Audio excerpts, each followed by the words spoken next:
Gente, de novo eu aqui, né? Hoje essa sala é da Comissão de Responsabilidade Social. Quem já estava com a gente me conhece, Ana Cláudia, presidente da Comissão de Responsabilidade Social da CEBIC. Quem ainda não conhece, seja bem-vindo a esta sala aqui. E, gente, mas inovação, responsabilidade social, qual é o link disso? Isso tem que estar lá na sala da Comate, que é a Comissão de Material e Tecnologia. Mas isso não está lá por quê? O que a gente está aqui fazendo? A gente está aqui pensando na formação dos futuros líderes. Isso aí é um projeto dentro da Comissão de Responsabilidade Social, onde a gente tem o CEBIC Jovem, que vem acompanhando com a gente há alguns anos. Esses jovens mudam, geralmente a cada ano, só que os últimos jovens que entraram por uma questão da pandemia, que dificultou os nossos encontros, os nossos trabalhos, os nossos treinamentos, a gente acabou ficando com os jovens um pouquinho mais tempo e, naturalmente, eles vêm com o DNA da inovação e de o tempo todo trazer para a gente que o mundo mudou, que a engenharia está mudando, né, que as empresas estão mudando e que a gente precisa ser, né, protagonista nesse processo de mudança e de transformação. Então, assim, só explicando para vocês por que esse tema está aqui, e por que a gente quer dar voz a isso, porque a gente quer que realmente esses jovens estejam dentro da CEBIC encabeçando essa bandeira, esse projeto de inovação. E entre os jovens a gente teve o Afonso, que eu queria que estivesse aqui do meu ladinho, que foi também um grande incentivador. O Afonso teve o cuidado de ir a todas as comissões da CEBIC, entender com cada uma o que cada uma estava fazendo de inovação, o que era inovação para cada uma, né, antes de pensar em propor alguma coisa para nós, né? E aí a gente começou a fazer uma série de projetos e a ter uma série de iniciativas. E uma delas hoje aqui, está falando um pouquinho sobre inovação aberta, né? Quer dizer, então como é que é fazer isso junto? Acho que é um pouco isso, né, o Afonso? Aí conta para quem está aqui com a gente até agora, como é que você montou esse painel, como é que você pensou, apresenta o pessoal do CEBIC Jovem também. Eu queria que você contasse um pouquinho dessa trajetória e dessa estrada aí. Pode ser? Pode ser. E se apresenta também, por favor. Boa tarde, pessoal. Obrigado pela presença de todos, né? O último painel, a gente já está meio cansado, já em outro mundo, pensando no happy hour daqui a pouco, né? E obviamente teremos alguma coisa, né? É um prazer estar aqui com vocês, representando o CEBIC Jovem, né? Esse grupo que a Ana introduziu, um grupo de formação de lideranças, né? De desenvolvimento de líderes para o setor, né? Eu componho, faço parte junto com demais colegas que estão aqui, o Gildo, a Andressa, o Alex está por aí também. E nas horas vagas, né, eu fui aí head de inovação da Prefeitura de Caxias do Sul, né, no Rio Grande do Sul, sou gaúcho, por isso o sotaque carregado. E lá a gente teve um trabalho muito bacana com planejamento de inovação, né, durante uma gestão de 4 anos, que é essa gestão que está valendo agora, e Caxias ela constantemente faz parte do topo do ranking das cidades inovadoras. Então a gente teve uma série de ações dentro do poder público, né, que culminaram em uma cidade que agora está modernizando, uma administração pública que está avançando, enfim. Então, foi um pouco disso que eu quis trazer aqui para dentro da CEBIC. Eu sou engenheiro civil de formação também, trabalho com desenvolvimento de projetos complementares em BIM. Então, a gente, numa conversa justamente, por que o setor da construção civil ele não investe tanto em inovação, por que a nossa cultura é tão fechada, por que a gente é fechado a novas tecnologias, a novas soluções. A gente tem esse estigma, né? Todo mundo olha para a construção versus outras indústrias e compara como sendo algo muito rígido, fechado, que não se relaciona, né, que tem medo, que cada um é concorrente do outro, enfim. E a gente quis montar esse painel justamente para provar que tem muita coisa legal sendo feita, tem muitas empresas, muitos fundos, muitos hubs, né, muitas companhias, startups que estão desenvolvendo, né, um arcabouço, aí, um ecossistema de inovação muito bacana no Brasil. Então a gente quis explorar um pouco disso, né, os nomes que eu vou chamar o palco aqui fazem jus, né, ao nome e são grandes players do nosso ecossistema, né. A gente vai contar aqui com pessoas que fazem isso na prática, né, que é o que de melhor tem no Brasil hoje, assim, referências que justamente a gente possa tomar, né, levar para as nossas empresas, levar para os nossos clientes, nossos fornecedores, que o setor da construção sim pode ser inovador e pode ser uma indústria pujante, uma indústria inovadora. Tá? Então a ideia desse painel é um pouco disso, né? A gente vai contar hoje aqui com a presença, eu vou chamando, vocês já podem vir subindo, tá? Do Renan, do Grupo Calas, do Marcos, da Terracota Venture, e da Daniele, da Cirela. Depois eles vão se apresentar, não vou tomar muito tempo, mas a gente está com um time de peso aqui e espero que todos aproveitem. O painel vai funcionar da seguinte maneira, tá? Cada um deles vai se apresentar, contar um pouco da história deles, das empresas, né, que eles representam, o que eles têm feito de inovação aberta, como é que é, né, essa relação com startups, com novas soluções, como é que isso tem sido na prática. Cada um tem um olhar um pouco distinto, né? Eles vão se apresentar agora, vocês vão conseguir entender que cada um está numa posição distinta, né, ou tem olhares distintos, interesses distintos dentro da inovação. Então a ideia é que seja um papo bem rico, tá? E aí depois das apresentações a gente vai abrir para perguntas. Aí quem tiver alguma pergunta é só levantar a mão que a gente vai levar o microfone. Tá? Então a sequência das apresentações vai ser Renan do Grupo Calas, Daniele Cirela e Marcos da Terracota. Prazer estar com vocês e aproveitem, pessoal. Renan, pode começar. Fica à vontade.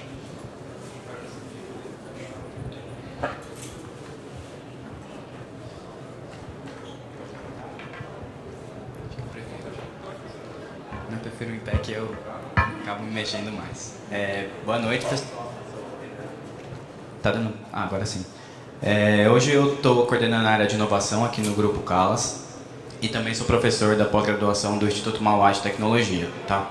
Lá na Mauá eu falo bastante de BIM e aqui na minha trajetória no Grupo Calas começou com uma área de BIM e depois migrou para a parte de inovação. A ideia do time de inovação é justamente fazer esse papel de gestão da inovação ali dentro, que envolve 100%, não 100%, mas boa parte do trabalho é inovação aberta, é conseguir abrir, ver o que o mercado está fazendo, ver o que a gente precisa, conseguir trazer isso e conseguir cruzar isso de uma forma que vai fazer sentido para a gente.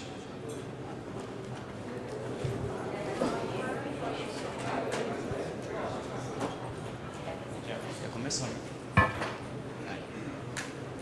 Aqui o Grupo Calas é uma empresa que tem quase 40 anos de história, alguns prêmios acumulados aqui nas costas e está presente em algumas cidades. A atuação principal hoje é em São Paulo, né? A gente faz bastante residencial, tem uma linha de produto na parte de loteamentos e tem a parte de vendas também. Tá? A ideia do Grupo Calas no sentido de inovação é trazer escalabilidade, conseguir melhorar os seus processos, conseguir mudar completamente isso e impactar também o setor de alguma forma. A gente entende que o setor de construção ele é um setor que ele é muito diferente de outras indústrias que são bem mais inovadoras, então muitas vezes a gente tenta atuar como vetor de inovação para poder impulsionar e a inovação aberta tem um papel muito importante para isso. Tá? Hoje o meu time de inovação, uma parte está aqui, outra parte veio ontem também, tá? Então conta com a diretoria, o Davi Fratel, nosso diretor, ele sempre está apoiando e sempre está presente nos projetos para poder buscar o retorno e alinhar com as diretrizes da empresa. Tem a Heloísa, que é a nossa gerente, que também cuida da área de projetos e na parte de inovação. E a Flávia, o Lucas e a Fran, que estão me ajudando aqui na operação, no dia a dia, para a gente conseguir implantar isso e fazer com que essa roda gire e faça com que esse contato interno com a empresa, com a inovação, seja impactante para o grupo como um todo. Tá? Eu queria trazer, assim, me colocar aqui para falar primeiro e eu justamente queria usar disso para trazer um pouco sobre o que é a inovação aberta, a comparação entre inovação aberta e inovação fechada. Tá? Eu vou falar um pouco dos cases da Calas, mas eu queria trazer um pouco disso para vocês conseguirem se mapear. Não sei se todo mundo já trabalha com inovação hoje, já entende esses conceitos. Então, quando a gente vai inovar dentro de uma empresa, isso eu acho que independe do setor, a gente vai ter esses caminhos se eu vou trabalhar com a inovação aberta ou a inovação fechada. Eu trouxe aqui alguns diferenciais entre elas, né? Então, se você for ver a inovação fechada, eu preciso contar com os melhores talentos dentro da minha empresa e trazer isso para o pessoal conseguir seguir. Dentro da inovação aberta, eu vou admitir que nem todo mundo trabalha na minha empresa, nem todos esses talentos trabalham aqui comigo, né? Então, na inovação fechada, também a gente tem como o objetivo de eu desenvolver, para poder vender, para poder fazer. E na inovação aberta, não. Eu tenho uma pesquisa de desenvolvimento que nem sempre vai estar interna na minha empresa, pode ser um agente externo, eu posso buscar isso fora. A Terracota também é uma das coisas que fala muito disso. Tá? E na inovação fechada, a gente tem uma cabeça de, eu preciso descobrir antes para me colocar à frente do mercado. Na inovação aberta, a gente já tem uma posição diferente. Uma posição que não sei o que eu preciso descobrir, eu preciso entender como que eu posso agregar valor com cada uma das ideias que estão vindo de fora do mercado. Tá? Eu não vou falar que um é melhor, outro é pior. Cada empresa tem o seu cenário e como é que vai fazer. E na inovação fechada, a gente fala que se a gente precisa controlar a propriedade intelectual da empresa, eu vou criar um negócio para fazer diferente, vou patentear, eu vou fazer isso. Sendo que na inovação aberta, eu vou pegar essa propriedade intelectual que não vai ser só minha, vai ser de uma outra empresa, um terceiro, mas que vai agregar para mim, vai trazer lucro, tá? Então a gente fala desses funis, eu tenho funil aqui de inovação, funil de ideias da inovação fechada, que eu vou trazer as minhas ideias, eu vou melhorar essas ideias para poder disso virar um produto e colocar para o mercado. Na inovação aberta, eu vejo que eu tenho alguns caminhos alternativos que fogem do funil, fogem da esteira da empresa, tá? Então é mais para todo mundo a gente conseguir balizar esse conceito para poder falar de inovação aberta. Então eu tenho alguns players que vão me ajudar nisso, que eu vou conseguir olhar. Por exemplo, a Terracota lança um mapa das Construtecs e PropTechs que eu consigo olhar e consigo visualizar. A gente tem a Trutech, que vai ser um hub que vai trazer várias Construtecs para você conseguir se alinhar e entender. Tem o Enredes, que é da CTE, que também tem 15 grupos de estudo que vão falar de diversos assuntos. Então a ideia é assim, eu vou não olhar só para a minha empresa, vou olhar o que o mercado está acontecendo, o que está fazendo para conseguir buscar onde estão esses players e a gente conseguir atuar isso junto. E aí, assim, ele vai permeabilizar em diversas indústrias. Nem sempre eu vou olhar para uma indústria só da construção para eu trazer inovação aqui para a construção. Às vezes eu posso olhar para uma indústria de entretenimento, ou vou olhar para a indústria automotiva, vou olhar para outras indústrias para conseguir resolver, ou ter um olhar fora do meu viciado, do meu dia a dia. Tem um exemplo que eu vou trazer mais para frente, que é um negócio que era para a indústria, para a fábrica mesmo, a parte de IoT, que a gente está começando a aplicar dentro da construção, na construção vertical, eu digo. Então, são outras coisas que a gente tem que entender o que faz sentido e tem que olhar para fora e não ficar olhando só para dentro. E aí, disso, eu acho que vale a pena muito bem você entender quais são as suas dores para conseguir olhar. Entender porque a inovação ela vai agregar valor, ela vai melhorar um processo e ela pode mudar totalmente a forma com que a gente está fazendo. Mas você precisa entender como você está fazendo para conseguir ter um pouco disso para se balizar e conseguir avançar. E aí você tem essas parcerias de confiança onde você vai trazer. Então hoje, se eu for olhar o mapa, eu confio muito no que a Terracota está falando, porque eu sei que eu confio muito no pessoal da Trutech, eu confio muito no pessoal do Enredes, eu confio muito em quem eu estou trazendo para as empresas, porque muitas vezes uma startup ela tem vários ciclos e muitas startups acabam morrendo no meio do caminho ou vão pivotando para outra área, mas você fala, nossa, eu tinha um produto que eu fiz com você e você pivotou para outro negócio. E aí fica complicado você conseguir gerir isso, né? Então você precisa ter parceiros de confiança, deixar isso bem claro para conseguir seguir e alinhar esse objetivo para caminhar junto. E nisso vai chegar numa assertividade nessa sua busca, para você conseguir buscar e conseguir trazer alguém que vai te direcionar junto, que você vai conseguir direcionar e vão conseguir, a quatro mãos, resolver um problema de uma forma bem assertiva. E aí eu venho trazendo aqui alguns dos cases nossos do que a gente começou a fazer. Algumas empresas se diziam como startups, outras eram só uma empresa que falou que estava prestando serviço e a gente acabou desenvolvendo muita coisa junto. Então, desde 2019, a gente contrata uma empresa que faz o laser scan, que faz o escaneamento a laser, que eles eram uma empresa que fazia escaneamento para barragens. Eles faziam para barragem, era o core deles. Eu falei, não, a gente tem aqui para fazer em terreno ou as obras estão construídas aqui para eu conseguir utilizar. Você consegue atender esse escopo? Ele falou, consigo. Você me entrega um modelo BIM disso, que era o nome da empresa, também tinha a ver com isso. Ele falou, entrego, então vamos começar a usar. E aí disso, de lá para cá, nesses quase 200 mil metros quadrados escaneados, trouxeram vários insights que hoje a gente escaneia o subsolo concretado para poder verificar se eu tenho algum desvio da minha contenção que vai impactar numa vaga. Se eu perder 15 centímetros de uma vaga, isso pode ser um problema gigantesco que eu só ia descobrir na hora que eu estou pintando aquela vaga.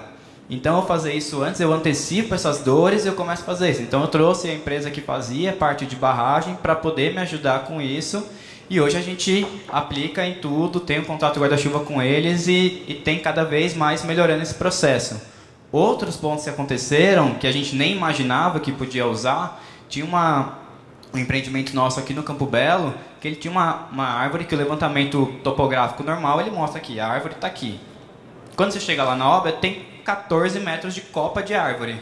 E como você vai lidar com isso? Aí a gente já tinha feito o mapeamento com a nuvem de pontos e viu que não era a árvore inteira que estava invadindo nosso terreno, mas eu tinha 4 metros que eu precisava fazer essa poda. Aí conseguiu falar com a prefeitura, falou assim, ó, você poda esses 4 metros, porque se eu podar mais que isso também eu posso desestruturar essa árvore e ela acabar caindo. Então com isso eu consegui trazer um negócio super assertivo. Essa outra foto aqui, ela é de do subsolo, que precisou escariar a parede, e a gente conseguiu identificar isso muito antes da pintura da vaga para conseguir mudar essa diretriz ou ver como que vai arrumar na obra. Né? Então tem o nosso case de digitalização, que é visualizar os projetos por meio de QR Code, que hoje isso para a gente implantou isso desde final de 2019, vem trazendo para cá, começou com 6 obras, depois foi para 10, 20, hoje a gente está em toda a esteira, desde a incorporação até a entrega de projetos, que dá uns 80 e poucos projetos. E isso hoje a gente consegue ver isso em números. Eu tenho 140 mil acessos aos projetos digitais, ou com os apontamentos eu tenho quase 20 mil apontamentos dentro disso. Mas isso se deu porque o pessoal se abriu, porque eu falei, eu consigo trazer, se você me trouxer algumas melhorias e a gente conseguir ir caminhando. Eu olhar para a obra, ver o que a obra precisa, que não está conseguindo acessar.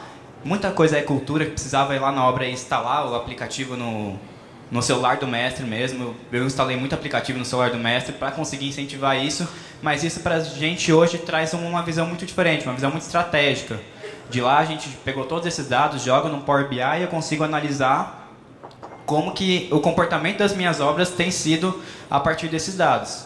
Hoje a minha equipe ela não vai ir tanto no operacional de estar lá no dia a dia, acaba sendo responsabilidade da equipe de projetos fazer isso, mas eu olho numa visão mais estratégica os dados para onde está caminhando. Eu consigo, a gente está começando a avaliar projetista a partir desse uso, então se eu tenho muito acesso, acaba que pode ser que um projeto não está muito legível. A gente mudou um pouco a nossa mentalidade do que a gente coloca no projeto, porque o pessoal começou a acessar os projetos por área, por pavimento, então muitas vezes eu preciso ter um detalhe executivo naquele pavimento, porque um caderno de detalhes ele tem que dar outro clique, abrir outra planta. Tá? Então esse tipo de contato é interessante e o pessoal sempre disposto a nos ajudar a construir isso. Né? Então hoje o Lucas faz o Power BI ali dentro com a gente, mas a gente chega na empresa e fala, me ajuda aqui que eu não estou conseguindo conectar esses dados, eu preciso fazer. E eles estão sempre abertos a gente fazer essa melhoria contínua para poder visualizar isso. Aqui é um outro case que a gente começou a utilizar, que esse primeiro foi na pandemia, onde a gente precisava visualizar, entrar nos apartamentos, só que não podia ir todo mundo na obra. Né? Então a gente trouxe essa plataforma para fazer uma validação virtual desses apartamentos. Então hoje essa validação ela tem até os avatares, que você consegue caminhar todo mundo dentro da obra, mas antigamente era só uma cabecinha amarela ou vermelha. E a gente conseguiu com isso, o único jeito de colocar as 20 pessoas dentro do banheiro para poder analisar os pontos é assim, porque senão fisicamente já não consegue. E você consegue com isso visualizar. E além disso a gente fez uma validação antes de começar a construir. Usou, deixa eu ver se fizer assim ele dá play no próximo vídeo. Aí. Então dentro do modelo a gente representa o que está construído antes de começar a obra e faz esse mesmo tipo de validação. Dentro do modelo a gente tem uma liberdade um pouco mais porque a gente traz o time de campo, eu trago a instaladora, projetista para poder visualizar isso junto. A gente faz uma renderização em 360 com os blocos, eu tiro o revestimento para parecer mesmo que eu estou no ambiente de obra, no meu ambiente de validação, e traz o time inteiro de projetos, esse time que veio apoiar, que está aqui junto, mas que já é rotina deles, sabem que esse tipo de coisa, depois acabou a pandemia, continua usando, porque foi um negócio que agregou no processo e trouxe isso. Essa empresa nunca tinha trabalhado com construção, eles estavam mais no mercado de tinha até museu, eles estavam fazendo outras coisas que não tinham nada a ver, mas foi super importante para a gente e ajudou bastante isso. A gente fez um estudo sobre o retorno, sobre o investimento disso, que foi bem interessante, viu que conseguir antecipar essas decisões, conseguir antecipar isso, ajudou a gente a economizar tempo na corrida. Mas foi 2 milhões, tá? Nesses 18 empreendimentos. Aqui é a parte de realidade aumentada. Então, o que a gente começou a utilizar no memorial do proprietário, o pessoal aqui fez uma palestra um pouco mais cedo explicando sobre isso, e também na fachada, né? Então, a ideia disso, principalmente do manual, a gente tem quase 2.000 unidades já entregue com isso, que tem diminuído a nossa assistência técnica. Por um outro lado, isso, você conseguir democratizar essa informação e mostrar para eles, pode diminuir até a parte de assistência técnica, que também era um gargalo nosso. E, recentemente, a gente fez um lançamento dentro do metaverso. Né? O que isso quer dizer? A gente criou um ambiente colaborativo com as áreas comuns do empreendimento para o pessoal conseguir visitar e olhar. Nesse dia tinha 50 e poucas pessoas dentro da piscina, a gente fez uma pool party ali e ficou todo mundo visualizando nesse lançamento. E é um negócio que era de outra indústria, havia muita coisa, o pessoal da Vogue estava usando, o pessoal... Hugo Boss lançou um negócio ali dentro, a gente falou, tem algumas empresas colocando decorado, por que a gente não coloca as áreas comuns? Né? Até porque os empreendimentos têm uma área comum bem interessante, conseguiu deixar isso de uma forma que fosse leve para todo mundo visualizar, e hoje está lá, você consegue entrar e acessar, e pode ter outra pessoa lá dentro que você vai conhecer, algum possível comprador também, ou até mesmo a equipe dos corretores usam bastante para poder visualizar. E aí, o mais recente agora, que é esse caso da parte de IoT, e que a gente fez, conversou com essa empresa que fazia uma instrumentação na fábrica para saber onde estava cada pessoa, e a gente queria ver a aderência do planejamento na obra. Então, ao invés de você fazer na horizontal, você consegue instrumentar na vertical, nos andares? Eu consigo. Só colocar um negocinho, e aí eu coloco um chip no crachá, mas eu acho que no capacete de cada um, e eu consigo saber em tempo real quantos carpinteiros eu tenho aqui, quantos ajudantes, e se eles estão seguindo o meu planejamento, se eles estão seguindo o meu histograma que foi gerado pela linha de balanço. Então a ideia disso é justamente saber, porque às vezes tem uma obra muito grande com várias torres que acaba que o empreiteiro coloca a equipe num outro negócio porque ele quer resolver a medição dele, mas não está seguindo o meu planejamento. Então a ideia disso é ver a assertividade do planejamento e usar o IoT a favor dessa... A favor disso. E é isso. Esse é o segundo coisa. Muito obrigado. Agora. Daniel? Fica à vontade. Pode ir com esse aí. Pode ser com esse? Vou fazer um pouquinho mais curto para a gente poder ter um tempo de perguntas e respostas, que eu acho bem legal. Cadê o passador? Você consegue colocar a apresentação, por favor? Mas aí qualquer coisa, se alguém tiver... É a outra. É a outra. A outra. A outra apresentação. Bom, primeiro, super obrigado pela presença de todos aqui. Eu sou a Daniela Oliveira, eu sou a Head de Inovação da Cirela. Estou nesse mercado de construção há mais ou menos 3 anos e meio. Então, eu venho do varejo, já trabalhei na área financeira, com startups da área financeira, startups da área de energias renováveis. E agora eu estou aqui no mercado da construção aprendendo muito, eu acho que com todo mundo, porque é um mercado muito particular e muito específico. Hoje, para quem não conhece o grupo Cirela, às vezes a marca Cirela as pessoas conhecem, mas não o grupo. O grupo hoje ele é composto por 3 marcas principais, a Cirela Alto Padrão e Luxo, a Living Médio Padrão e a Vivaz Minha Casa Minha Vida. E a gente tem uma fintech que foi criada internamente, virou uma spin-off, que é a Cashme, que trabalha hoje com home equity. Dentro das Joy Ventures, a gente também tem participações na SKR, na Cima, na Plano e Plano, na Cure e na Lavi. Então, também a gente faz, além de vários projetos juntos com eles, a gente também tem ali uma participação como sócio. E aqui a gente tem um portfólio de startups investidas, que são startups que a própria Cirela investe, tem trabalhado e tem atuado fortemente. Algumas eu vou falar aqui daqui a pouquinho, mas são a Imóvel, Desker, a Charlie, a Groove e a Clube. Tá bom? Então a gente trabalha desde startups olhando para a construção, por enquanto não tem nenhuma aqui investida, e bastante olhando para a parte imobiliária e proprietária. Tá? Então a gente também pega toda a jornada do morar, como a gente chama, desde a compra do terreno até a vida em condomínio. E aí a missão da área de inovação, que já é uma área que está, ao mesmo tanto que eu lá, 3 anos e 8 meses, é de fato trabalhar com inovação para que a gente consiga evoluir o core business da empresa. Então, como a gente consegue continuar sendo relevantes para mais 60 anos, ajudando com tecnologia, dados e visão de futuro para melhorar toda a operação e toda a experiência do cliente, mas também a gente está olhando para agregar ao nosso ecossistema novos modelos de negócios, novas startups. Por isso que a gente investe, por isso que também a gente trabalha para tentar criar startups dentro da própria Cyrela. E aí, só para vocês entenderem como a gente trabalha hoje, a gente divide os horizontes de inovação no primeiro, onde a gente coloca muito olhando para dentro, e dentro do olhar para dentro a gente faz esse mapeamento de oportunidades e dores. Então eu tento identificar quais são os gargalos de toda a operação, desde a equipe de engenharia até a equipe do jurídico. A gente trabalha de forma super transversal, onde todas as áreas, por ser ou back-office ou front ou na obra, todas elas me interessam. Então eu olho para elas com todo cuidado para tentar entender aonde estamos com gargalo, o que precisa ser melhorado. E a partir do momento que a gente identifica essa dor e prioriza ela junto com a liderança, a gente tem 3 atuações muito fortes. Uma que é a inovação aberta, que é o foco da nossa conversa aqui, é como a gente vai para o mercado, como a gente trabalha com startups para fazer isso acontecer. Outro é transformação digital, então a gente trabalha muito com time de TI, aí é um pouco de inovação fechada, onde a gente constrói as soluções dentro de casa. E a gente tem um time específico de Data Analytics, que são projetos de dados focados em inovação. Então, tudo aquilo que precisa ser estruturado de dados, com a criação de um data lake, com a criação de todos os dashboards, para munir a operação de informações, a gente também consegue trabalhar em inovação. E tudo isso, obviamente, com muita cultura de inovação, porque a gente faz sempre numa tríade. É a área de inovação, é a área de negócio e é o time de tecnologia. Sem esses 3, se alguma ponta falhar, o negócio não funciona. Então, tudo isso roda para que a gente consiga, no final, entregar soluções para a empresa que façam sentido.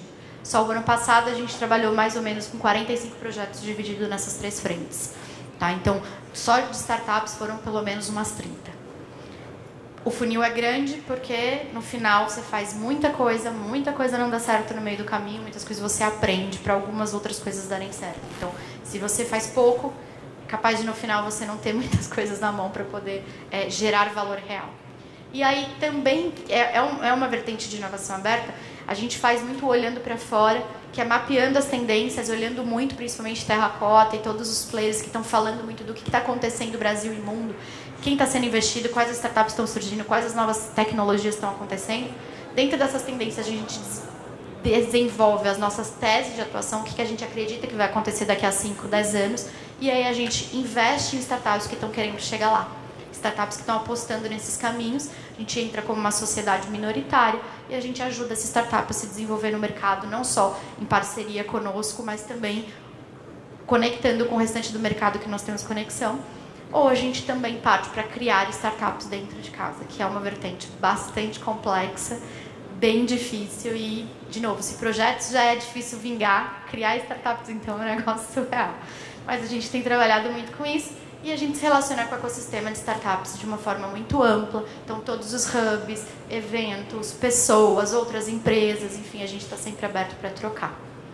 Eu vou parar por aqui para poder deixar o Marcos falar, mas depois a gente pode abrir para perguntas. Tem mais alguns, mas é mais detalhamento dessa parte. Eu acho que essa era a parte principal, tá bom? Marcos, com você.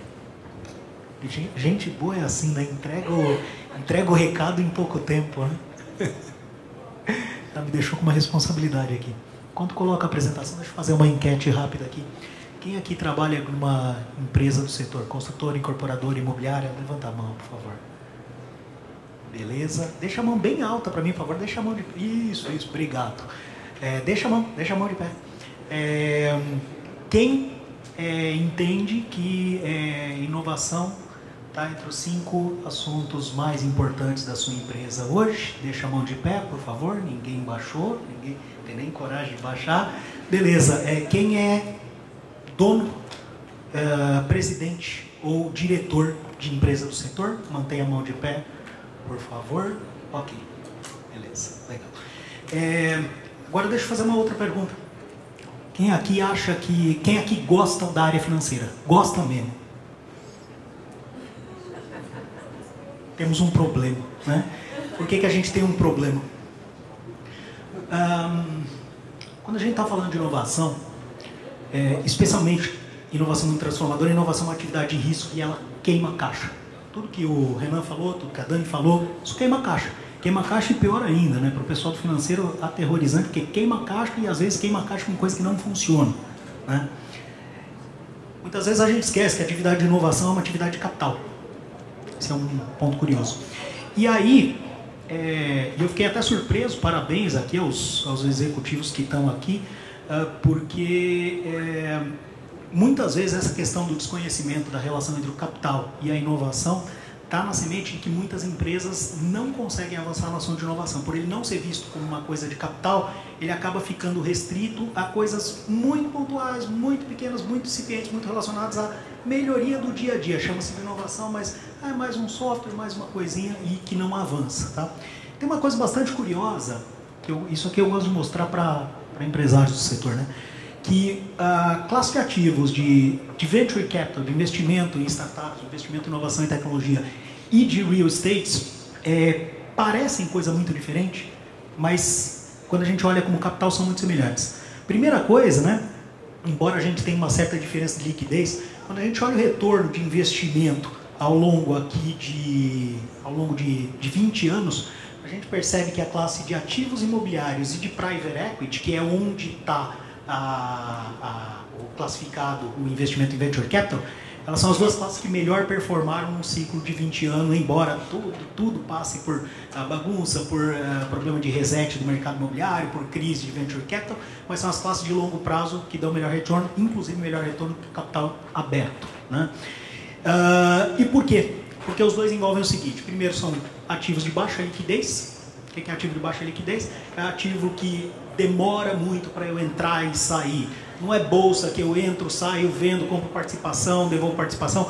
É baixa liquidez e justamente por isso, isso é uma causa, né, da baixa liquidez, são ativos com dificuldade de execução. Você executar na indústria da construção, mercado imobiliário, é muito complexo e depende muito de executar bem. Não é você, no mercado financeiro, você faz uma boa análise, você investe e depois você aguarda dar certo ou dar errado. Nesses dois mercados, a execução está muito relacionada ao investimento. E os dois com ciclos longos de entrada e saída. No mercado imobiliário e no venture capital, você não entra e sai no dia seguinte. Você tem que aguardar muito tempo e tudo isso aumenta risco. Ou seja, são ativos mais parecidos do que parecem, né? E é por isso que o mercado quando você fala de investimentos em inovação no setor da construção, a junção dos dois acaba criando alguns dos maiores negócios globais em termos de inovação. Tá? Por exemplo, esse aqui que todo mundo conhece. Isso aqui é um negócio de inovação no setor da construção. Ele mudou a originação de ativo, mudou precificação de ativo, a gente sente isso em São Paulo. Tem bairros que mudou completamente a estrutura de custo do imobiliário. Por quê? Por causa do Airbnb, e não só Airbnb, né? Short stay, a mudança da forma da relação. Então isso aqui afetou, é o maior case de PropTech do mundo. Às vezes a gente esquece disso, né? E se você reparar, por quê? Porque quando você olha de tudo que acontece no mercado imobiliário e no Venture Capital, o Airbnb está na junção desses dois pontos, né? E porque é uma coisa que eu sempre comento, o pessoal às vezes fala muito do mercado imobiliário e indústria da construção, a gente pensa na operação, no dia a dia, nesses pequenos problemas. O mercado imobiliário ele é a maior classe de ativos globais. Você tem 230 trilhões em ativos imobiliários no mundo, você tem 72 trilhões em ação de empresa. Tem 3 vezes mais ativo em prédio do que ação de empresa. Então, quando você olha eu vou pular esses dois aqui para a gente ser prático, gostei da proposta da Dani, mas eu acho que o ponto principal que eu estou comentando aqui, e aí trazendo mais um ponto que fundamenta isso, né?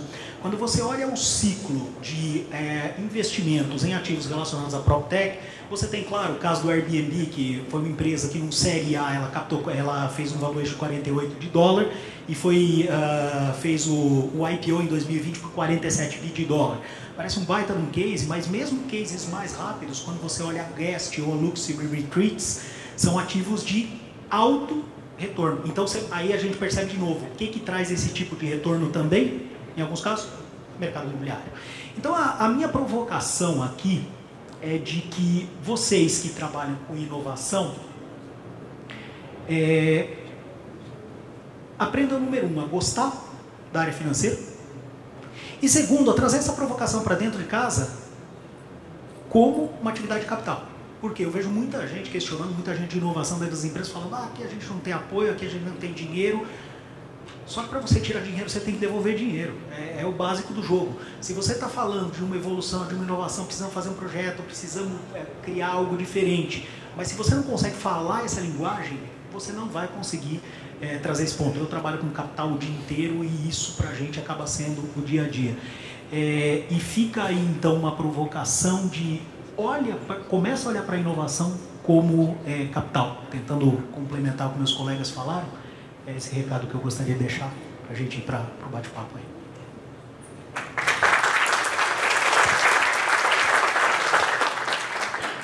Muito bem, obrigado pessoal, obrigado pelas apresentações. Eu vou pegar esse gancho da fala do Marcos, né, e justamente trazendo um dado aqui, né, conforme a CNI, né, se a gente for separar setores da indústria, a construção civil ela emprega lá 22% da mão de obra da indústria, ela representa 16% do PIB da indústria do Brasil, né, falando do Brasil, e ela corresponde a 1,4% do investimento em inovação. Quer dizer, a gente emprega muito, a gente tem um PIB, representa um PIB muito grande, mas a gente investe pouco. E a gente tem aqui justamente cases que deram certo, pessoas que passaram por toda essa trajetória, que acompanharam toda essa evolução. E eu vou fazer a provocação justamente porque a gente tem pessoas aqui que são interessadas em inovação, né, que levantaram a mão, e a gente tem pessoas, claro, quando o Marcos perguntou, né, quem aqui é decisor, né, quem é diretor, presidente, etc., todo mundo baixou a mão. Então, trazendo uma provocação para que todos nós, né, saiamos com uma inspiração para provocar dentro da sua própria companhia, né, visto que acredito que vocês também não são, né, presidentes, diretores, mas como é que foi esse processo? Assim, uma empresa tradicional, uma empresa consolidada, né, que tem muitos anos, 39 anos, Cyrela também tem muito tempo, e depois o Marcos comenta um pouco da questão de investimentos hoje em dia, como é que está. Mas como que a gente faz esse movimento, como é que a gente sensibiliza? Quais são os principais entraves? É custo? É orçamento? Não, é os anticorpos que a gente fala, né? Outras pessoas da corporação que travam, que não querem, né? Ou o que é que trava e como que vocês, né, viram isso nas companhias de vocês para sair justamente dessas objeções, né, e conseguir emplacar hoje conexões com startups extremamente um processo extremamente desafiador para companhias sólidas, né, que tem que abrir um pouco do seu dia a dia, expor as suas dores para fora, né? Então, queria que vocês comentassem um pouco disso e depois, pessoal, quem tiver mais perguntas, é só levantar a mão que a gente leva o microfone. Perfeito. Bom, então eu vou começar. Eu acho que o que foi primordial para a gente conseguir fazer o que a gente fez na Cyrela nesses últimos 3 anos foi, de fato, o apoio da própria presidência. Então, eu fui contratada porque o presidente simplesmente chegou e falou, a gente precisa dessa área. Eles já entenderam de alguma forma, eles tinham se sensibilizado. Então, quando eu entrei na empresa, eu já tinha um terreno um pouco mais fértil para conseguir começar a trabalhar com esse tema. Aí eu acho que a dificuldade os anticorpos eles existem, talvez na Cyrela, pela cultura empreendedora, eles são menores, mas eles existem.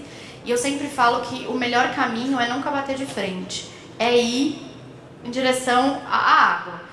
Não tenta ir no lugar mais difícil, que tem um diretor que está com mais dificuldade de entender, que não vai por ali. Escolhe o caminho mais fácil. Sempre tem alguém mais aberto, sempre tem alguém mais disponível e cria os primeiros cases. Porque pessoas que têm essa restrição, geralmente ela começa a pensar um pouco melhor quando os resultados começam a aparecer.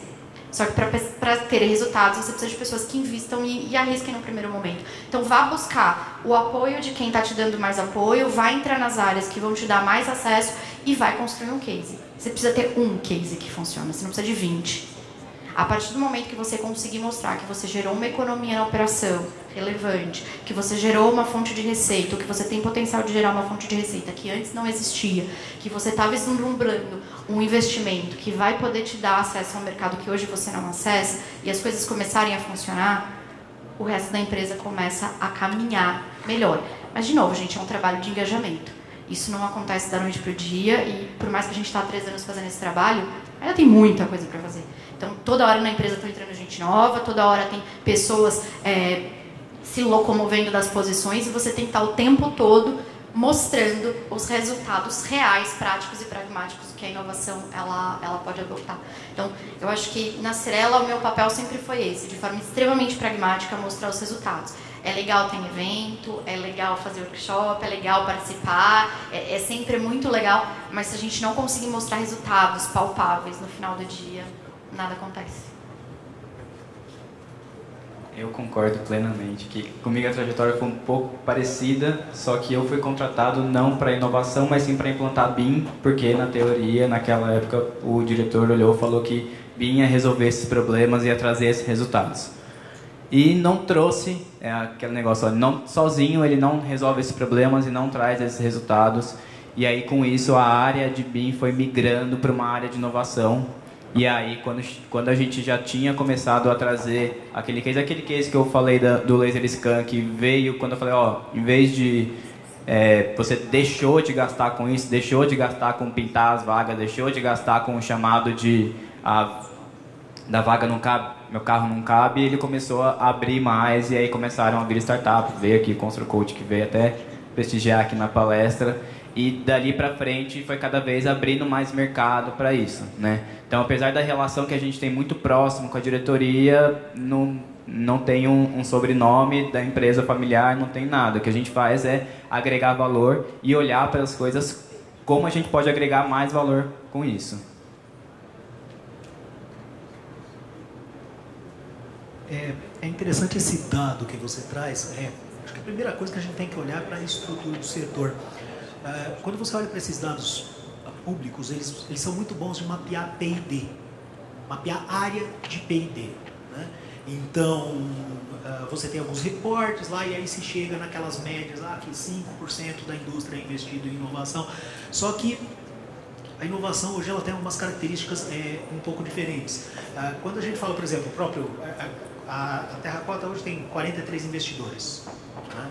Todos esses investidores, muitos deles, os investimentos foram feitos direto pela empresa, eles estão investindo num fundo de venture capital que está buscando startups, e assim, o nosso ticket é ticket alto, eu investo um mínimo de 2,5 por empresa, quer dizer, eu não estou investindo naquela empresa que são 2 universitários que tem um PPT de uma ideia, são empresas que já estão escalando.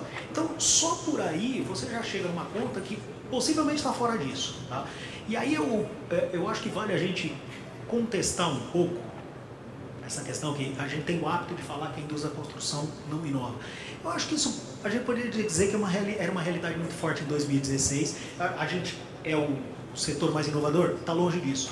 Mas hoje, por exemplo, como eu falei, só nós temos 43 investidores. Pensa assim, empresas do setor investindo num fundo externo. Cara, eu vou te dizer, muita indústria não faz isso. Então, tem esse primeiro ponto. Segundo ponto, eu falo com muita empresa do setor, A gente começou a Terracota 2019, eu vou te dizer que 90% do público estava preocupado com o dia a dia. Hoje é raríssimo você conversar com uma empresa que não esteja, no mínimo, como preciso olhar para fora. Muita gente não conseguiu agir, a maioria não conseguiu agir. Mas não tem ninguém que você fale hoje que ele fala, cara, não quero falar sobre esse tipo de assunto porque eu estou preocupado aqui com o atraso da obra. A gente viu aqui todo mundo com consciência de inovação e, até para minha surpresa, vários executivos numa palestra de inovação. Então, acho que a gente está avançando nisso. Agora, o grande ponto aí nisso que você está comentando é 1,2%. Tem que lembrar que em outros segmentos, eu estava comparando com o automotivo, por exemplo. Né? O varejo é a mesma coisa, que a Dani trabalhou, o varejo é a mesma coisa. Você tem, no miolo dessas atividades, no automotivo você tem montadoras, no varejo você tem os grandes varejistas. São grandes empresas com alocação de P&D. Uma construtora e uma incorporadora, no geral, não vai fazer P&D. Só que essa atividade, ela ocorre de forma distribuída. E por isso que é tão importante aqui o que Renan e Dani estão falando, porque na indústria da construção, a inovação aberta, ela vai ser a regra, não a exceção. Nos outros setores, você começa com P&D e faz alguma coisa de inovação aberta.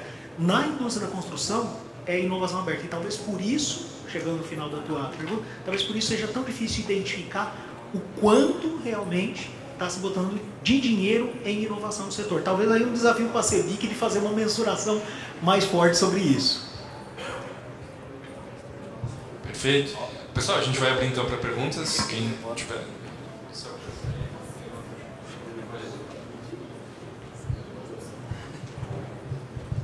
Boa noite, Mariana, da Inovação Aberta da Tigre. Minha pergunta é para a Daniela, mas de repente o Marcos pode complementar. Fundo CVC de vocês, como que vocês fazem análise de startups? Se vocês terceirizam CVC as a Service, se vocês fazem internamente, quem que está envolvido e como que vocês geram valor com essas startups? Se vocês têm algum tipo de plano de sinergia, POCs, o que vocês fazem com elas? Bom, hoje a gente tem uma estrutura interna e um apoio externo.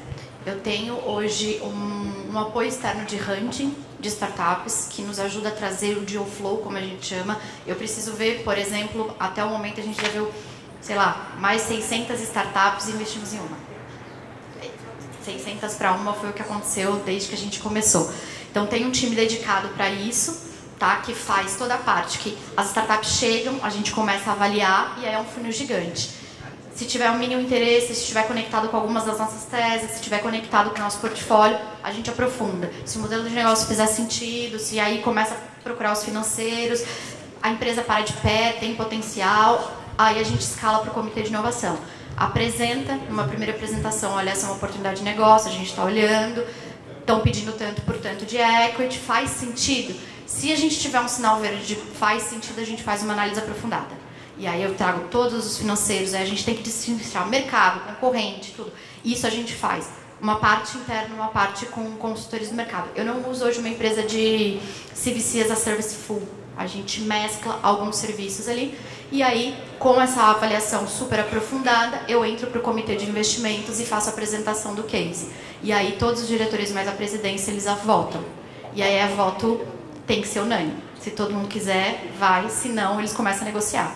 E aí, se aprovarem o investimento, eu começo com a parte de formalização, faz o investimento. Pós-investimento, existe todo um trabalho de sinergia muito grande que a gente tem feito. Tá? Por exemplo, a Charlie é uma startup de short stay que nós investimos há 2 anos atrás. E a gente hoje, eles são exclusivos dentro de todos os nossos empreendimentos, então a gente oferta eles para todos os investidores. E hoje a gente projeta os imóveis em parceria com a Charlie. Por quê? Porque a Charlie me ajuda a olhar, olha, esse corredor eu preciso desse espaço porque a moça da limpeza precisa passar, eu preciso desse espaço aqui neste andar porque ela precisa guardar as toalhas. Então hoje a gente projeta toda a parte de NRs, como a gente chama, em parceria com a Charlie. Então eles estão extremamente conectados na nossa operação. Tá? Isso, óbvio, isso é a Charlie específico. A gente tenta gerar sinergia com vários outros. A Imóvel, por exemplo, que é uma das startups de dados imobiliários, hoje a gente tem, junto com eles, construído novas fontes de receita para a própria Imóvel. Então, a gente tem trabalhado o time interno, mais eles, para tentar pensar em novas fontes de receita para a própria startup. E a última que a gente investiu no nosso portfólio, que foi até em parceria com a Terracota, que nós entramos junto com eles, a gente está com uma equipe dedicada de 2 pessoas, mais diretores e afins, para trabalhar a sinergia para esse ano. Então, sim, eu falo com eles praticamente toda semana, pego no pé como se fossem filhos e estou ali olhando desde o DRE deles até o caixa que eles estão queimando, até os clientes novos que estão entrando e como que eles estão aportando valor na própria empresa, tá? Tentando, obviamente, fazer com que eles cresçam, mas também com que o nosso investimento performe. Legal, tive a oportunidade de conhecer a Mariana ao vivo, já trocamos tanto zap, né? Eu vou focar em 2 pontos, porque não é o nosso core, né? A questão de CVC, mas CVC é assim. Primeiro ponto, ficar muito atento com o pipe. É muito fácil você criar um CVC e ficar com seleção adversa. O que é seleção adversa? É o resto. Startup que foi lá, procurou investimento dos melhores fundos, aí dos segundos melhores, aí do terceiro melhor, aí não conseguiu, ele vai parar no corporate. Isso tem que tomar muito cuidado. Tem várias razões, eu acho que não cabe a gente aprofundar aqui. Agora, o segundo ponto, eu acho que o exemplo da Dani é bem interessante. É importante ter clareza, porque boa parte dessa confusão está relacionada à falta de clareza do porquê que o Corporate Venture Capital foi criado. Você tem, num lado, você tem internamente P&D e novos negócios, quer dizer, o negócio é meu, eu faço do jeito que eu quiser. Do outro lado, extremo Venture Capital, é uma empresa, como a Terracota, está investindo para retorno econômico, beleza. Tudo nesse meio do caminho é Corporate Venture Capital. E aí tem confusão. Porque você pode estar querendo fazer investimento numa empresa e eu quero investir nessa empresa, mas eu quero que ele seja exclusivo meu porque eu não quero que o meu concorrente use. mas eu quero que ele resolva um problema de uma área interna, e aí você começou a gerar confusão, porque você tem uma empresa que tem que atender a 3, 4, 5 visões diferentes e conflitantes, né? Então, se você quer partir para esse tipo de coisa, uma ferramenta para cada coisa. Quem faz a Cirela faz isso muito bem, Gerdau faz isso muito bem. Eles têm várias ferramentas diferentes. Essa aqui é uma área estratégica minha. É meu e ninguém mete a mão, né? Gerdau conjunto somos mais, né? Essas outras, putz, isso aqui está um pouco no extremo do meu negócio, não sei nem se eu vou entrar, faço um investimento externo. Então, o grande risco de um CVC é a confusão, não ter o objetivo claro. Daniela, Marcos, quão importante é para vocês uma visão estratégica poderosa, alinhada ao mindset de donos e de seus líderes? Pergunto isso, sou um dos mentores da Aturtec e nos últimos 12 anos, inclusive já nos encontramos, né, Renan, em atividades que a Aturtec organizou. Nos últimos anos eu tenho visto muitas startups que poderiam ter decolado se desfazerem por mal entendimento entre sócios, por perda desse alinhamento de mindset, apesar de ideias poderosas. Qual a importância disso para vocês? Eu gostaria muito de ouvir, Marcos, você que tem essa visão financeira, como é isso para você, Daniela? Vou falar bem rápido. Eu acho que é o que pode fazer o sucesso ou não. A gente já chegou, por exemplo, a demorar 8 meses de namoro com uma startup para alinhamento estratégico, entender se a visão faz sentido. Porque não adianta eu investir neles se eu estou querendo ir para um caminho, eles estão querendo ir para o outro. Então, esse alinhamento, a gente construiu essa relação por 8 meses e aí decidimos que sim, fazia todo sentido entrarmos como investidores, porque estávamos muito bem alinhados, principalmente com aquilo que o Marcos falou. Eu não vou trazer eles para dentro de casa, não vou fazer eles resolverem o meu problema. A gente estava alinhado na visão, no sonho grande, que era onde eles queriam chegar. Então, assim, se você não tiver isso, a chance de dar errada é muito grande. Desculpa, seu nome? Luiz. Obrigado, Luiz. A Founder, dá pra gente passar uma tarde aqui falando só sobre isso. E assim, é definir o sucesso ou não numa startup early stage. Depois que ela passa do série A, ok, você tem uma empresa, você tem áreas, você tem estrutura, virou empresa, né, como a gente fala. Mas antes são os founders. Sim, a visão é importante, mas eu vou te dar um ponto de vista um pouco diferente, de que hoje eu prezo mais a execução do que a visão, né? Porque tem gente que tem uma boa visão e às vezes tem uma boa ideia no papel, mas a verdade é que as coisas acontecem no dia a dia, né? Isso é uma coisa que a gente tem que cuidar nesse ambiente de inovação. Eu acho que a gente ainda valoriza pitch demais. Tem uma startup do nosso portfólio que é a prova fácil. O pitch do Delmo é tenebroso. É horrível, ninguém consegue entender, ele não consegue se explicar, né? Ele faz pré-aprovação de gente que vai comprar imóvel popular. Ele não consegue te dizer isso. E eles estão lá, estão executando, estão crescendo, ele consegue agilizar.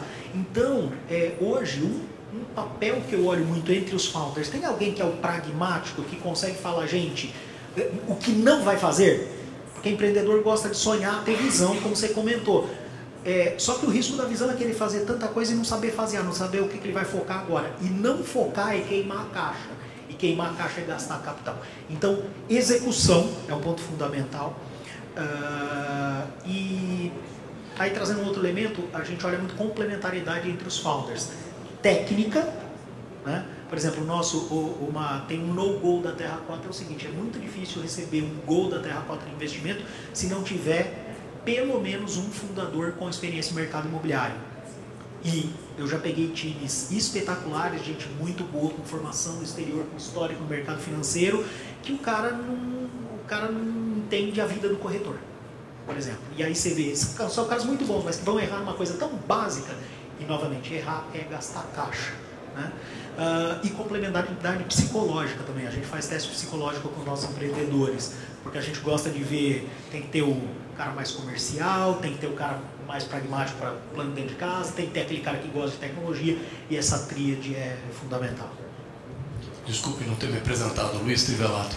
Ótimo você dizer isso, ouvir isso de um cara que toma as decisões financeiras, né, da Terra Cota, que já mostrou o que veio, né?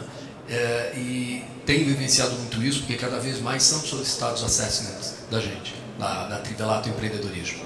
Então não dá para conversar sobre ideias sem fazer o assessment e, claro, depois entra toda a parte de execução. Concordo plenamente contigo, Marcos. Obrigado. Obrigado. Bom, parabéns ao grupo aí, acho que eu me rico. Meu nome é Robson, eu sou de uma empresa da área de construção, mas construção industrial e voltada a segmentos especiais. Nós somos uma empresa de instalação de materiais refratários, pintura, manutenção eletromecânica. E eu estou com a grata missão de implantar na empresa, né, um processo de inovação. A gente já tem 1 ano que a gente está trabalhando nesse processo. E, obviamente, eu comecei com um projeto de um núcleo de inovação, mas meu sonho, né, se eu posso dizer, é que a inovação fosse aberta de forma generalizada dentro da organização. Como é que vocês veem isso? Porque a gente tem tentado trabalhar muito forte nessa questão de uma cultura transformadora, né? Tentar colocar, nós somos em torno de 3.800 colaboradores e está sendo muito difícil você levar a cultura da inovação de uma forma direta, né? A gente já conseguiu aí o dinheiro, né? A gente teve uns projetos que a gente fez de inovação, que já pagou o orçamento de inovação por 2 anos, então assim, tá legal, a gente tem o ativo funcionando, mas a grande dificuldade que a gente está querendo fazer na empresa, né, e trazendo esse viés aí de melhoria generalizada, né, é trabalhar na cultura. Como é que vocês... Não vou direcionar a pergunta para ninguém, que fica aberta a todos vocês aí. Vou te falar um pouquinho da minha experiência. Eu olho muito inovação não como a área que vai tirar o coelho da cartola, que vai cuidar de todos os projetos, vai resolver o problema da empresa, mas como a área que vai facilitar o processo de inovação em todo mundo, porque eu também acredito que a inovação ela vai acontecer nas pontas e ela deve acontecer nas pontas. A dificuldade aqui é realmente conseguir fazer com que as pessoas façam o extra, porque quando você pede para elas fazerem a inovação, elas têm que fazer o dia a dia do que elas já são pagas para e também o extra, que é tentar fazer algo novo que pode dar errado. Então, se você não tiver o apoio da alta liderança para capitanear isso dentro da companhia, você não consegue. Mas não adianta ter só o trabalho da alta liderança. Você precisa de engajamento, reconhecimento e comunicar para as pessoas que tudo bem se der errado.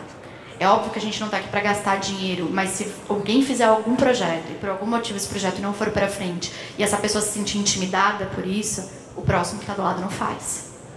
E aquilo morre. Então, o trabalho é não só dar palestra, curso, levar para evento, mas é estimular projetos, é dar orçamento, mesmo que pouco, para que as pessoas treinem o que elas querem e saber que talvez não é o primeiro projeto que vai ser o mais legal. O primeiro projeto ela vai aprender e vai ver onde ela está pisando. Talvez o segundo projeto, o terceiro projeto é onde você vai conseguir um bom líder. A gente tem um exemplo na Cirela de uma gerente arquiteta, e ela está comigo há 2 anos tentando tirar uma ideia do papel, uma ideia que ela teve lá atrás. E durante 2 anos ela só quebrou a cara. E eu estive do lado dela o tempo todo para ajudar ela. Beleza, deu errado aqui, vamos pro próximo. Deu errado aqui, vamos pro próximo. Esse ano ela conseguiu achar uma solução que está funcionando. Esse ano ela está sendo responsável por um projeto e ela está trabalhando dobrado, porque ela continua com toda a responsabilidade dela e ela se propôs a fazer essa outra parte tirar do papel, porque ela vislumbrou que agora, se der certo, talvez ela abra uma unidade de negócios nova. E o papel meu agora é muito de coaching, do tipo, eu estou pegando uma arquiteta e estou transformando ela numa líder de negócio. Dá para fazer isso com a empresa inteira? Não dá. Não dá. Primeiro que é perfil e segundo que é um trabalho muito de formiguinha. Mas se a gente conseguir fazer isso com alguns líderes, esses líderes conseguem multiplicar daqui para frente. Então, de novo, não é um trabalho de 2 anos, não é um trabalho de 3. Mas se você fizer com consistência, você vai conseguir tirar resultado. Eu nem sei que você me entregou, porque eu não tenho nem mais o que falar depois disso.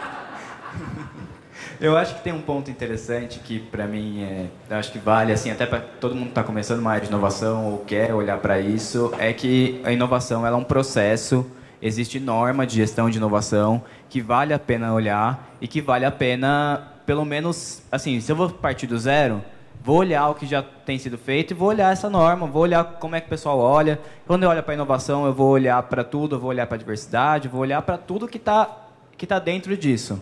Né? Então, se eu puder complementar de alguma forma, eu acho que vale a pena começar assim. E complementando também, acho que é bacana ter clareza da onde você vai olhar primeiro, né? Vai olhar para o core business de cara, assim, vamos tentar mudar, pegar uma inovação disruptiva aqui para trabalhar de cara, porque a gente consegue. Ou vamos pegar alguma inovação incremental, vamos pelas bordas, talvez vamos pegar algum recurso, alguma tecnologia de RH, de financeiro, testa, vê como é que é esse processo, e assim vai aos poucos também trazendo esse... que aí vai disseminando aos poucos, né, esse trabalho de formiguinha que a Daniela comentou.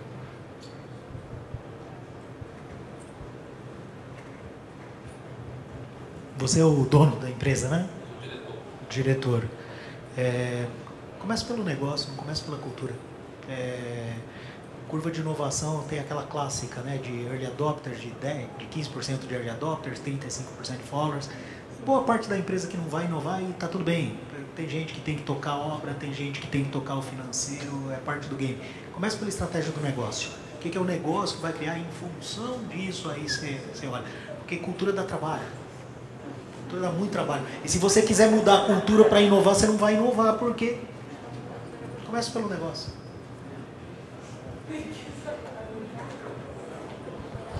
Eu vou levantar para ficar mais fácil. Meu nome é Laura Abraão, sou da MPA Engenharia.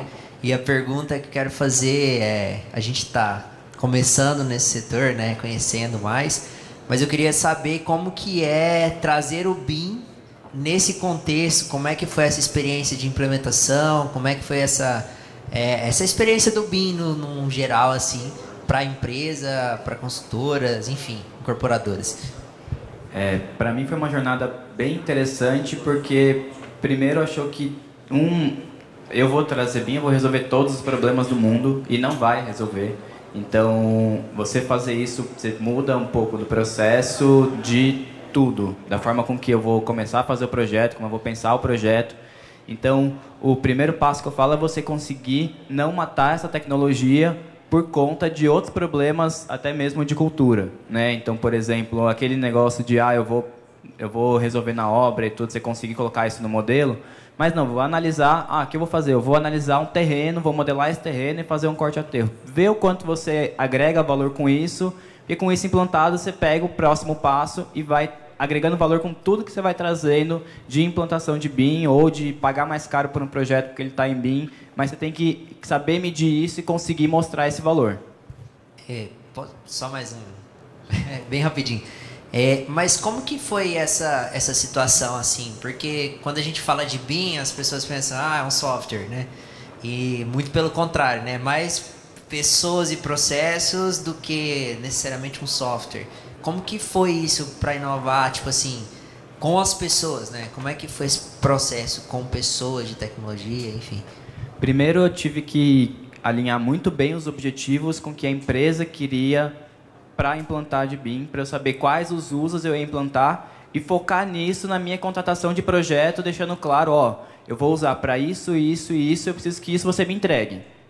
E aí eu consegui até conversar com o time de projetos para eles conseguirem me ajudar a cobrar os projetistas e conseguir fazer isso acontecer. Porque eu tenho diversos usos para poder aplicar e muitas vezes, se eu for atrás do ótimo, eu não consigo entregar o meu dia a dia e eu atraso o projeto, e aí a culpa vai ser da tecnologia e não de todo esse processo. Então, você tem que ser bem claro e, assim, não é chegar e falar um BIM Monday de 50 páginas para você conseguir contratar um projetista. É conseguir resumir isso no dia a dia para o pessoal conseguir usar, né? Eu falo que o que eu vou sentir que o BIM está implantado dentro da casa quando ninguém precisar me chamar e quando o time de projetos, ou time de orçamento, ou time de planejamento conseguir usar sem precisar de uma área específica, daquele núcleo que vai ficar fazendo isso ou não. Então, quando eles conseguirem andar sozinhos nisso, dentro desses usos que eu elenquei, que a empresa elencou, faz sentido que está implantado. Obrigado, gente. Uma honra aprender com vocês. Pessoal, eu vou quebrar o protocolo e liberar mais uma pergunta, para depois a gente precisa também deixar o pessoal retornar. Aí a gente vai para as considerações finais depois. Pode ir aqui na frente, por favor.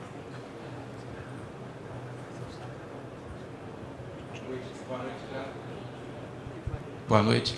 Então, fugindo um pouquinho aí do foco, né, que eu vi que vocês trabalham muito na questão de startup, né, da criação de um novo negócio mesmo, olhando pelo olhar de uma pequena empresa, né, que quer trabalhar a inovação em determinada área da sua empresa, eu queria, na verdade, assim, alguma orientação em relação a isso. Existe algum programa governamental ou instituição hoje que apoie a pequena empresa, que vocês veem que realmente tem dado resultado nesse sentido? na inovação dentro de processos, dentro da pequena empresa? Olha, o que a gente já usou, e eu vejo algumas empresas usando, é o benefício da Lei do Bem. Não sei se você já ouviu falar. É um benefício fiscal que você consegue ali durante ao longo do ano, que você investir em inovação que o governo entende como inovação, então você tem que ler ali muito bem o que ele está delimitado. Você consegue ter alguma isenção fiscal interessante. Funciona, a gente já conseguiu pegar na Cirela, conheço algumas empresas que também já conseguiram pegar, e te dá um certo orçamento ali para você começar a trabalhar com inovação, para que você não tenha que ter todo o custo com ela. Agora, se tem algum outro programa, não sei se você conhece, Marco. O que você está querendo inovar? Na verdade, foi lá dentro da empresa, eu trabalho com loteamentos, né? E aí meu sócio teve a ideia de criar um aplicativo para facilitar a venda de imóveis, né? Acabou criando um aplicativo para o corretor, né? Criar uma linha direta de simulação, de financiamentos e tal, e era uma ferramenta mais que a gente ia usar internamente, só que ficou muito legal, e a gente achou que dava para aprimorar isso e talvez lançar isso para o mercado. Nós levamos para alguns corretores, imobiliárias, e aí surgiu, a gente tem que investir um pouquinho mais. Eu falei, será que não tem uma linha de crédito para apoiar, não só de crédito, mas realmente também de apoio, né, para direcionar, né, formatar aquele produto. Então, eu sei que vocês são do mercado, né, privado, vamos dizer assim. Eu estou perguntando, às vezes tem algum Sebrae, algum produto, alguém que entrega o produto ou dê apoio que vocês conheçam que realmente tem efetividade. Porque se a gente entrar na internet, ele vai ter 200, né? Mas alguém que realmente que esteja assim atuando e tendo sucesso, né? O desafio do que a Dani comentou da Lei do Bem, o problema é que Lei do Bem é para empresa de lucro real, né? E que não vai ser o teu caso, provavelmente. Mas eu daria um passo atrás pelo seguinte. Depois a gente pode bater um papo, eu não vou falar tudo aqui que eu poderia te falar, mas assim, o que você está fazendo, tem muita gente tentando fazer. Então, é o que eu sempre falo, que eu comentei aqui, talvez até pegando o teu gancho para falar para todo mundo. Olha para o lado. Eu vejo, hoje no Brasil tem mais de 1000 consultex e proptex. Eu recebo pitch todos os dias. É muito comum a gente receber um cara, eu tenho uma ideia de inovação, e você olha, ele está trazendo exatamente a mesma coisa que dúzias e dúzias e dúzias e dúzias de pessoas estão fazendo. Vou dar um exemplo, tá? Teve um no começo da Terracota, a gente fez, junto com o pessoal da Superlógica, a gente fez uma avaliação de inovações relacionadas ao mercado de condomínio. E uma delas era software para comunicação dentro de condomínio. Sabem quanto a gente encontrou? 60. Idênticos, inclusive na forma de cobrar e gerar estratégia. E todo mundo falava, eu tenho problema de comunicação no meu condomínio e eu vou resolver isso no mercado, e tinha 60. Então, eu daria um passo atrás e eu pensaria assim, o que você efetivamente está fazendo diferente? Porque dinheiro tem, eu te garanto, dinheiro tem, eu sou dono do dinheiro tem. Mas você tem que ver se realmente você está fazendo algo diferente, ou se você está, por exemplo, criando um canal de venda diferente para a sua empresa, que ok, espetacular, super bem. Só que para isso você não vai conseguir dinheiro. Porque ninguém vai financiar um canal diferente, a não ser, e aí está a questão, será que você não pode ser uma loteadora digital? Porque eu vejo muita gente, eu fiz isso aqui dentro de casa e agora eu quero transformar num negócio. E às vezes ele é uma inovação para você pode criar um modelo de negócio diferente dentro de casa, mas aí ao invés disso, eu vou criar um negócio disso aqui. Quando ele vai para o mercado não tem nada. Então, fica aí a dica para todo mundo, olha para o lado, tenta ver se realmente o que você está fazendo assim é tão diferente mesmo, e se... O que você vai poder falar, por exemplo, mas ainda é um problema vender lote, então por que todo mundo está tentando fazer igual e não consegue resolver? Como é que eu faço diferente? Acho que é isso.